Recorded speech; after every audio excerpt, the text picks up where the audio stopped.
Go to TAPgiles.com to learn dreams, engage my services, and support the channel. I'll try and explain how this part of the thermo works, because it's something that isn't explained most of the time. I'm going to explain it in 2D, but it applies the same to 3D. So there's a grid. If we then have a shape like that, then what we can do is, if we start off like that, those cubes compared to the surface are quite big and chunky. So these kind of represent the voxels that make up the surface of a sculpt, which are cubes. But here we've just got squares for the demonstration.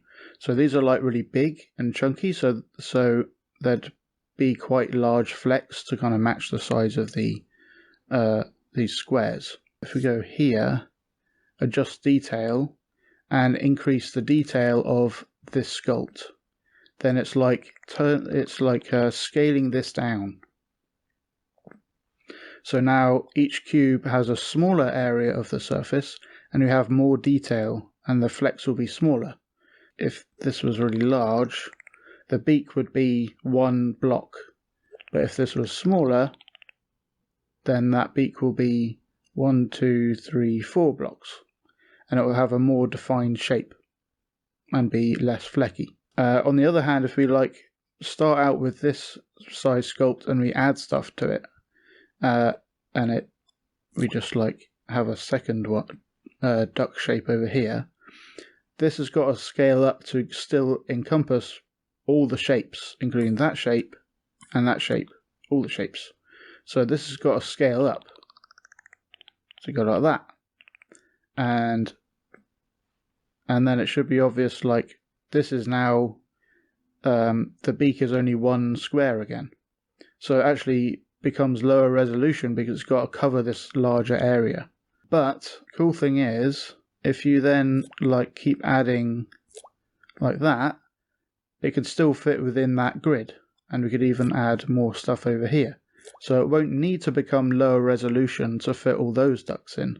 But if we just had the one duck, we could have it higher resolution, because we can go like that and have more detail along the surface. This is why people thought that if you stretch it, then it's worse for thermo, but it actually isn't any worse for thermo. It just needs, if you stretch this beak out so it's really long like that, then this would just have to be scaled up. So it would become lower resolution, and the squares would take up more surface and be less detailed. And of course, when you lower detail, it sizes the grid up.